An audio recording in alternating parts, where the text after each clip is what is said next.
Christmas like on Christmas morning when you were a kid?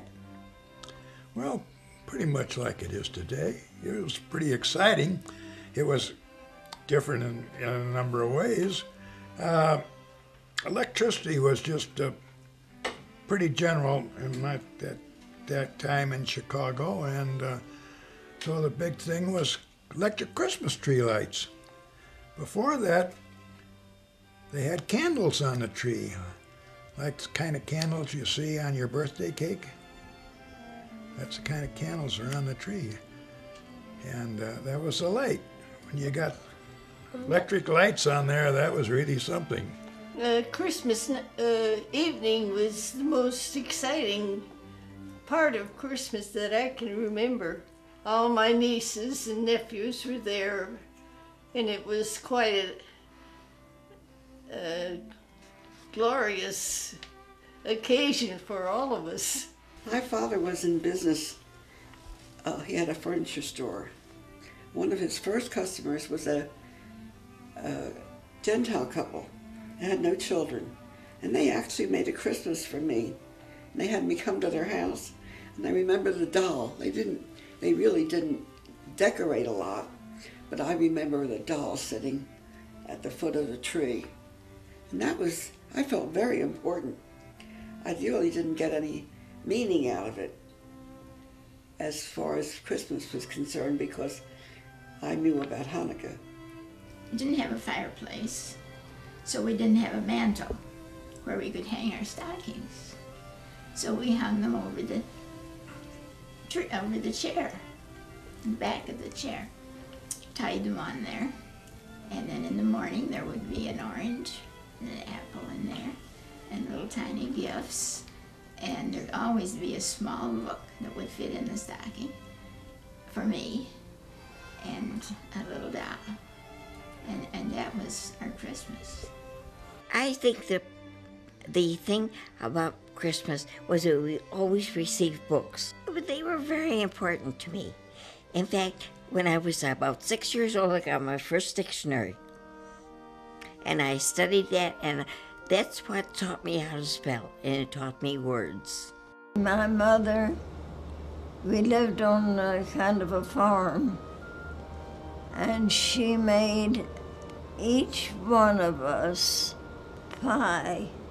They each just had more fun eating a big pie all by themselves.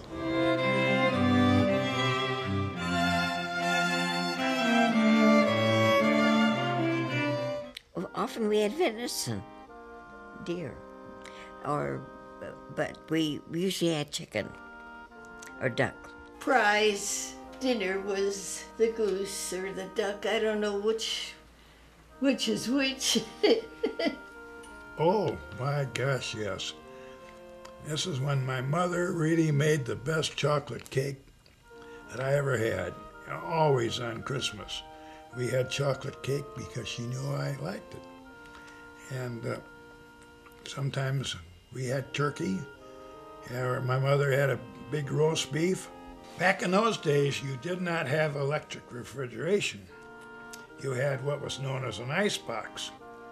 And the iceman came about every other day and put ice in, and that's what kept your food cold and preserved it. So you didn't have very much ice cream, but you always had ice cream on Christmas. Well, I was a small child, and my sister was 2 years older than I was. We were just children, and there was nothing to eat at the time in Germany. It was a terrible time. So when we got a cookie from somebody, or an apple or what, we were happy. Oh, this was so beautiful, you know. We had something to eat. Or toys or what? No, forget it. Latkes for, that was the dish for Hanukkah. And I guess like the dishes for Christmas were fruit cake and puddings. And probably turkey, although it's Thanksgiving, but it's also Christmas. I don't know that we ate anything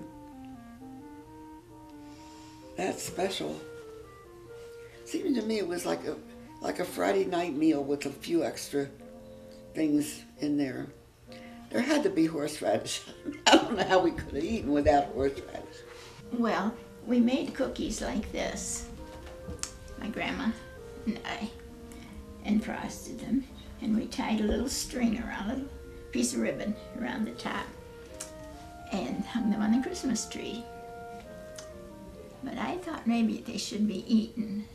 So I would get in there and eat a cookie. And Grandma knew how many were on the tree, and she would say, "Did you eat a cookie?" "Yes, I did." "Well, don't eat any more." Thank you. You're welcome. Can I eat one with me? Yes. Shall we eat? Okay.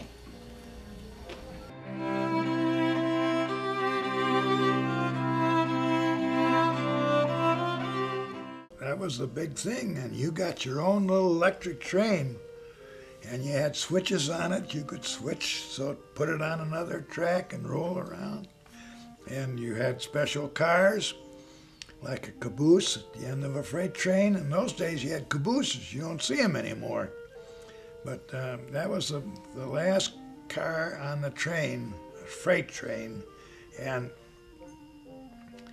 it was always red. You always see it a long distance when it passed. So it was a lot of fun, and you could switch cars. You had passenger cars, as you saw in the reality in the big trains.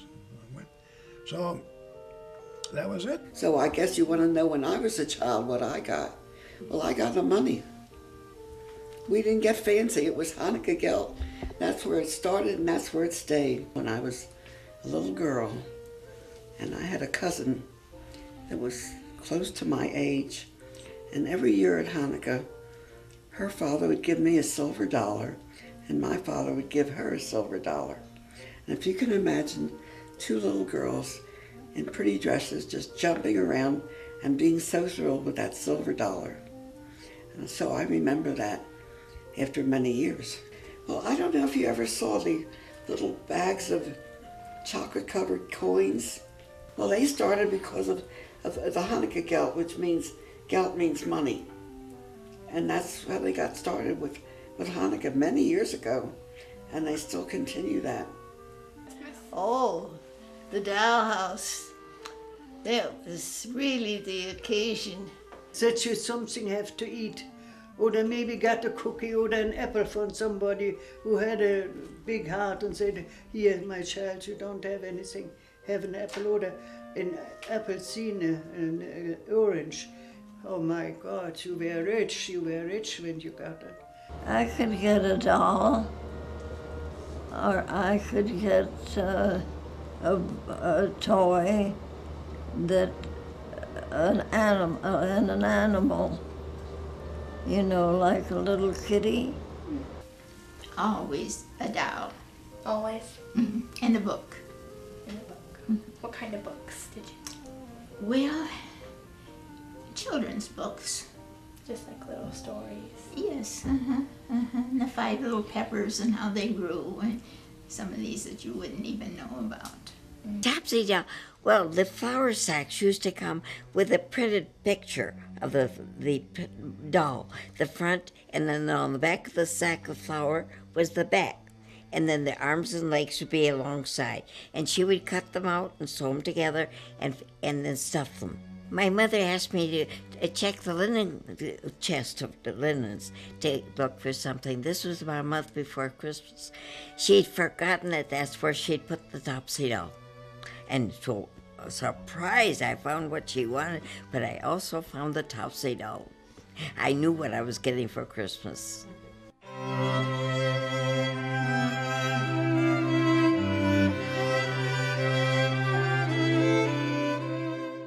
With Hanukkah, our holiday has become gifts every day. Christmas has become, to my mind, completely out of proportion.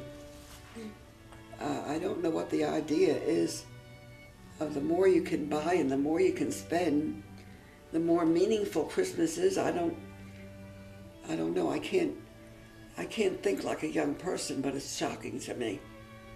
That's sort of a sad thing when you think about how deeply the children felt about Christmas. It wasn't the presents, it was all the excitement. Well, we were always interested in angels. At church, we always had a program, and we had angels, and I got to be an angel. And Mother made my angel costume. I don't hear too much about that kind of program now. It was hard in those days, and now it's so easy.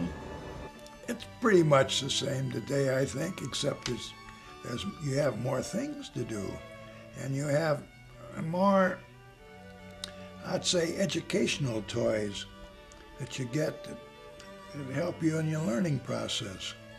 And I think you got more attention in schools about Christmas then than maybe you do today. Oh, it's not really much different.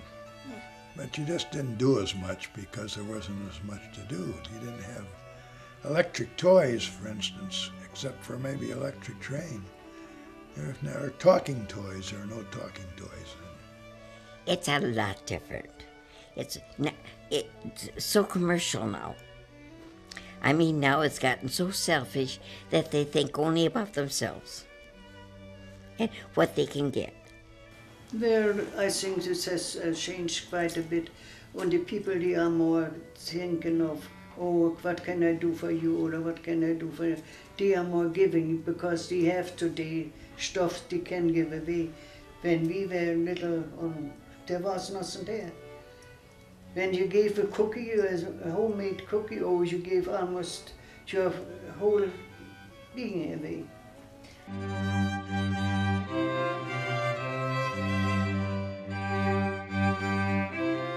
They have an open heart here, the people. And when they see some strange people, they are different and in need, they want to help, and they go out of their way to help these people. And this is really something you can say thank you. It should be something that they give of themselves rather than buying something to give. It's spiritual. I think it's always been spiritual.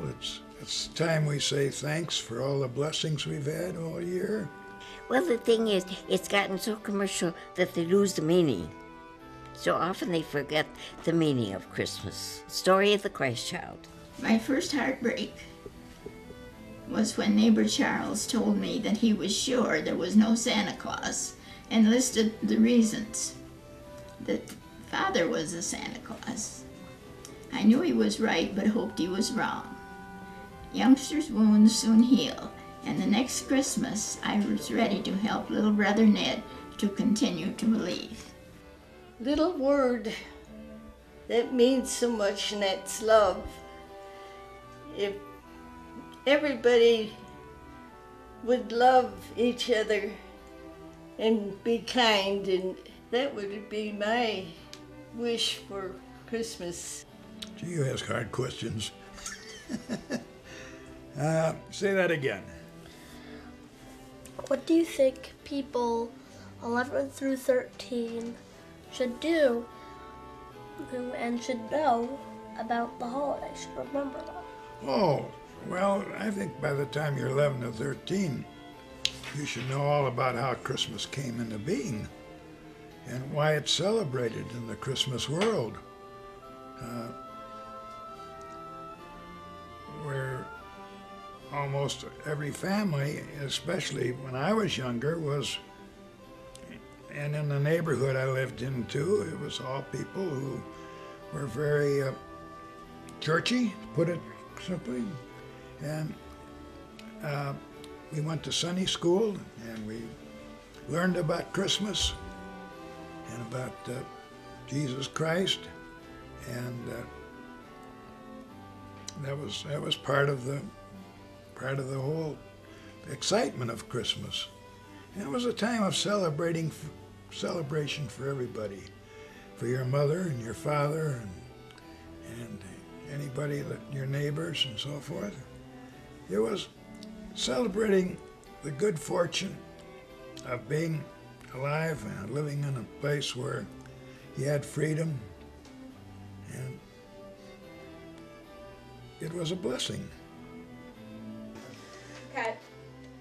That's a wrap. That's a wrap. Beautiful. All right. All right. Good night.